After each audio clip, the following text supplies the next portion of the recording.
Programme में एक बार फिर खुशामदीद। कौमी असम्बली के अंदर तो नहीं हो रहा, सेनेट के अंदर ये तनकीद हो रही है कि चेयरमैन सेनेट का ताल्लुक जो है वो पीपल्स पार्टी से है। वहाँ भी सर अपोजिशन लीडर का जो नोटिफिकेशन है वो जारी नहीं हो रहा। देखिए, it's not question of presiding officer कौन है।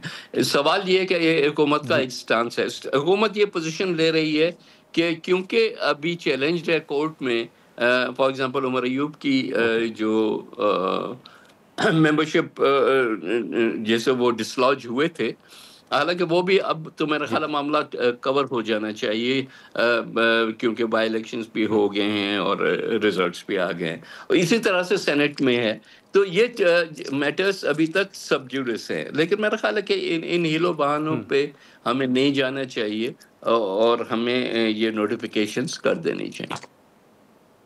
सर, आपने बाई इलेक्शंस का जिक्र किया तो कुछ रहनुमाओं के ये भी बयानात आ रहे हैं कि वो ठीक नहीं हुए बाई इलेक्शंस। आपके नज़दीक सर, क्योंकि आपके उम्मीदवार के तहफ़्फ़ुज़ात भी थे, आप समझते हैं कि ये जो हाल ही में बाई इलेक्शंस हुए इसमें सब ठीक नहीं था? देखिए, सब ठीक कैसे होगा? पाकिस्तान की लेटली तो जितनी भी इलेक्शंस हुई हैं उन सब में सब ठीक कभी भी नहीं होता। और खासकर अब ये एक नया जो हमारे पास हथियार आ गया है फॉर्म 47 का, उसके बाद तो किसी भी इलेक्शन पे हमें एतबार नहीं होगा।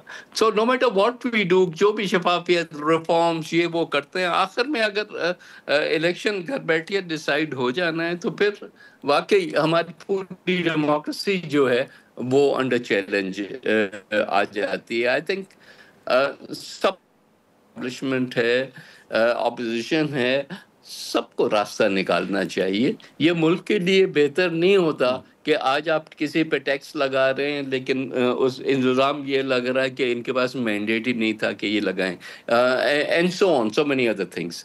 तो हमें अपने आप में भी करेक्शन करने की ज़रूरत है। ठीक है नवीद कमर साहब, सर एक आखिरी मुख्तसर सवाल होगा कि ये आप देख रहे हैं कि खान साहब के साथ मुलाकातों के हवाले से बड़े तहफ़्फ़ुज़ात पीटीआई जो है उनके सामने आ रहे हैं। सीएम साहब को मुलाकात की इजाज़त नहीं मिल रही। पीपल्स पार्टी ने खुद जेलें भुगती हैं, सोबतें जो हैं वो आप लोगों ने बर्दाश्त की हैं।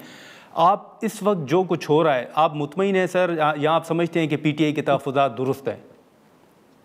देखें, दोनों साइड्स को आपको देखना चाहिए। पहली चीज़ तो ये कि कोई जेल में है, एज पर जेल मैनुअल उनकी जिनसे भी मुलाकात होनी चाहिए, फैमिली मेम्बर्स हों, लॉयर्स हों वगैरह, वो करा देनी चाहिए।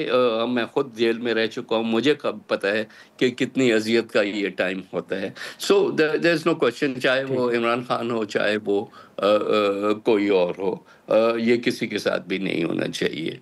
लेकिन मैं ये ज़रूर पीटीआई के अपने दोस्तों को भी कहूँगा कि भाई आप एंगेजमेंट शुरू करें।